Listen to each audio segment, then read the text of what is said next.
Supreme court के बाहर इस वक्त पीटीआई के रहनुमा फवाद चौधरी मीडिया से गुफ्तगू कर रहे हैं। बुनियादी तौर के ऊपर 3-4 चीज़ें हैं जिनके ऊपर मैं आपको जो आज के इश्यूज़ हैं उनके ऊपर जो है वो आपकी तवज्जो दिलाना चाहता हूँ। सबसे पहले आज जब दिन शुरू हुआ तो 2 अहम केसेस लगे।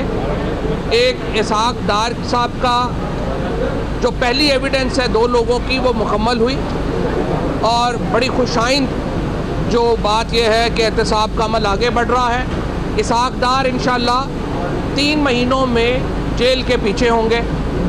और आज जो पाकिस्तान स्टॉक एक्सचेंज में इतनी ज़्यादा कमी आई है, एक बार फिर मुतकाज़ी है इस बात की कि हम इस चीज़ को देखें कि पाकिस्तान की मईशत किधर जा रही है। हमारे यहाँ तेल की कीमतें बढ़ रही हैं, सब्जियों की कीमतें बढ़ रही हैं, तो खुदा के लिए वज़ीर आज़म अपने साबक नाअहल वज़ीर आज़म के अलावा भी कुछ सोचें। सारे के सारे नाअहल टब्बर को बचाना ही उनकी ज़िम्मेदारी नहीं है।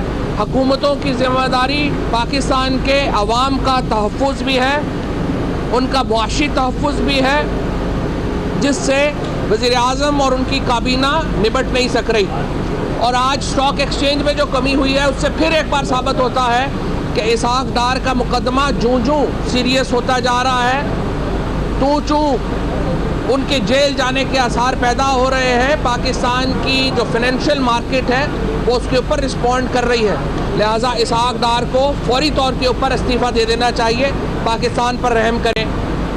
दूसरा अहम केस जो आज हुआ वो आयशा गुलालाई का था।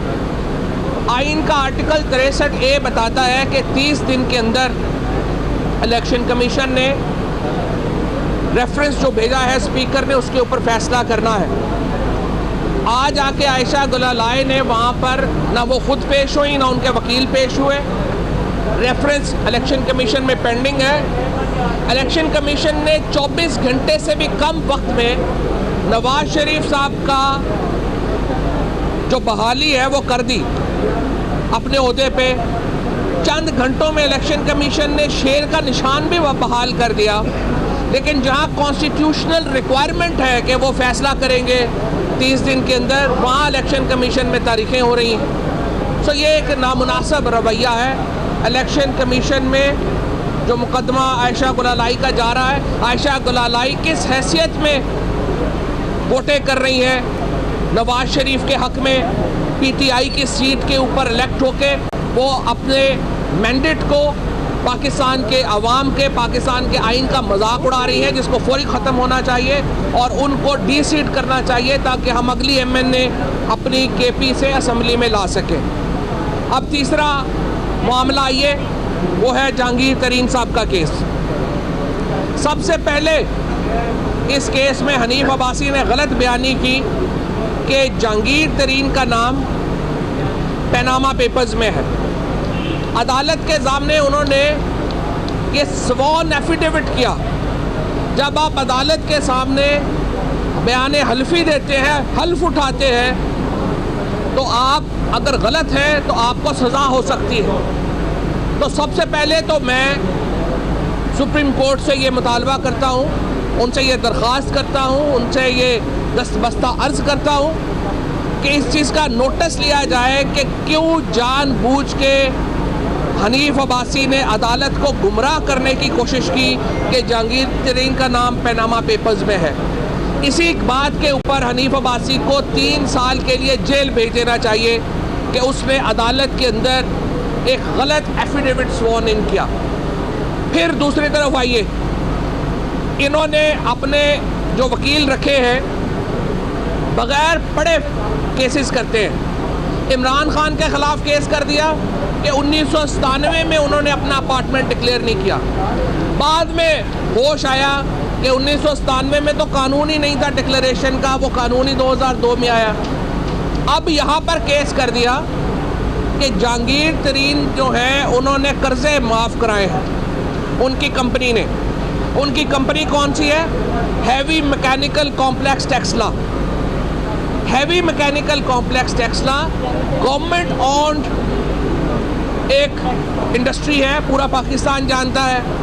तो जहांगीर तरीन ने उसके कर्जे कैसे माफ़ करा दिए कि जी जहांगीर तरीन मिनिस्टर ऑफ इंडस्ट्रीज़ थे और उस तरह उनका नाम एक्स ऑफिशियो डायरेक्टर्स में आता था, तो आपने हैवी मैकेनिकल कॉम्प्लेक्स के जो कर्जे माफ़ हुए हैं वो भी शामिल है।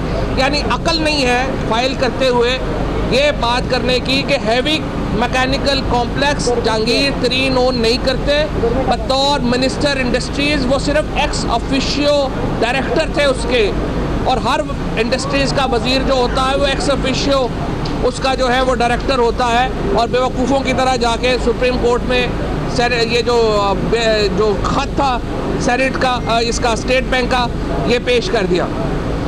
फिर दूसरा एलिगेशन ये लगाया कि फारूकी पल्प इंडस्ट्रीज़ के कर्जे माफ़ हुए। कर्जे 2007 में सेटल हुए। जहांगीर तरीन ने पहला शेयर 2010 में ख़रीदा और वो भी बगैर पढ़े लिखे कर दिया कि ये इन्होंने जो है वो किया है, और फिर आके आज उनके वकील ने इसको कंसीड किया, और ये जो जहांगीर तरीन साहब के ऊपर इल्ज़ाम लगाया था ये भी वापस लिया। जिस तरह इमरान खान के ऊपर लगाए गए इल्ज़ामात को उनके अपने वकीलों ने आके वापस लिया, ये भी इन्होंने आके आज जहांगीर तरीन साहब के ऊपर जो ये बयान दिया ये भी आके वापस लिया। अब जो बहस चल रही है वो ये है कि जहांगीर तरीन साहब ने अपनी जो एग्रीकल्चर इनकम है उसको ज़्यादा शो किया। ज़्यादा कैसे शो किया कि दो हिस्से हैं, 507 एकड़ ज़मीन है जो वो खुद काश्त करते हैं, और 1600 एकड़ ज़मीन है जो कि वो बतौर ठेकेदार उसको काश्त करते हैं। तो कहा जा रहा है कि जी जो ठेकेदार वाली ज़मीन थी उसकी इनकम को उन्हें ज़ाहिर नहीं करना था, लेकिन जो ट्राइब्यूनल है, नीचे टैक्स ट्राइब्यूनल है, वो पहले ही जहांगीर तरीन साहब के हक़ में फ़ैसले दे चुके हैं।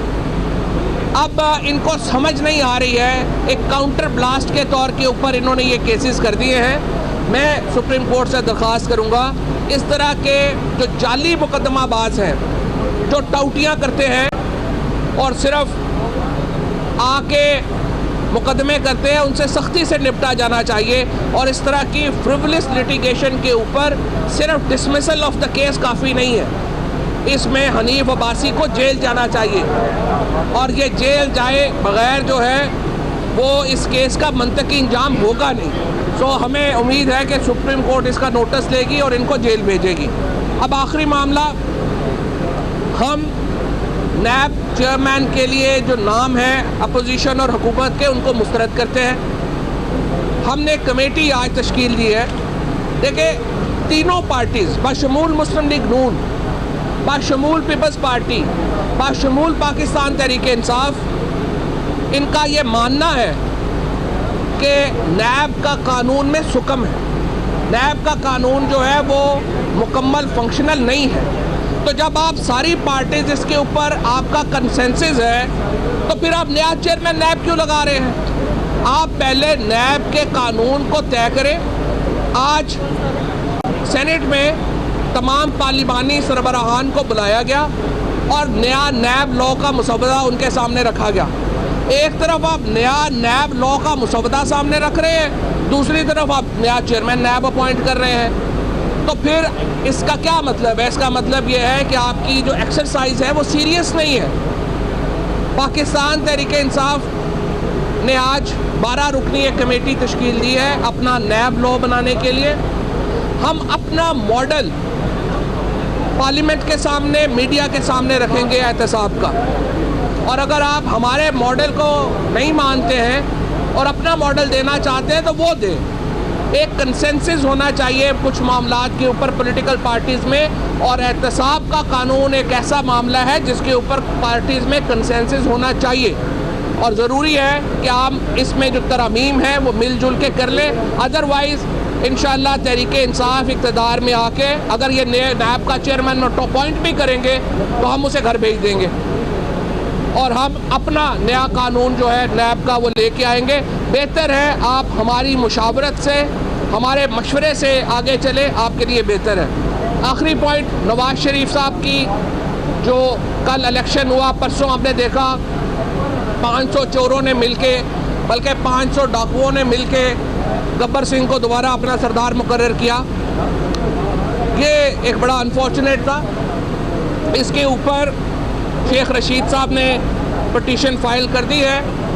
हम अपनी पिटीशन बना रहे हैं। इस वक्त वकला की जो टीम है वो ये पिटीशन बना रही है और इंशाअल्लाह आइंदा आने वाले दिनों में पाकिस्तान तहरीके इंसाफ भी ये जो एक्शन है इसको चैलेंज कर देगी। को मैं यहाँ पे ये वाज़ेह कर दूँ कि हमारी नज़र में नवाज़ शरीफ की जो सियासी अख्ताम है वो हो चुका है और वो चाहे एक बार नहीं 50 बार भी नून लीग के सदर बन जाए, वो पाकिस्तान के वज़ीर आज़म पाकिस्तान की सियासत में एक्टिव नहीं हो सकते।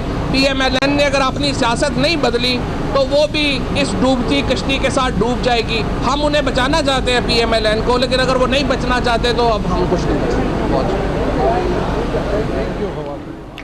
PTI के रहनुमा फवाद चौधरी सुप्रीम कोर्ट के बाहर मीडिया से गुफ्तगू कर रहे थे। उन्होंने कहा कि इसाक डार को इस्तीफा दे देना चाहिए। इसाक डार 3 महीनों में जेल के पीछे होंगे। उन्होंने ये भी कहा कि एहतसाब का अमल आगे बढ़ रहा है और आज 2 अहम केस लगे, एक इसाक डार का था।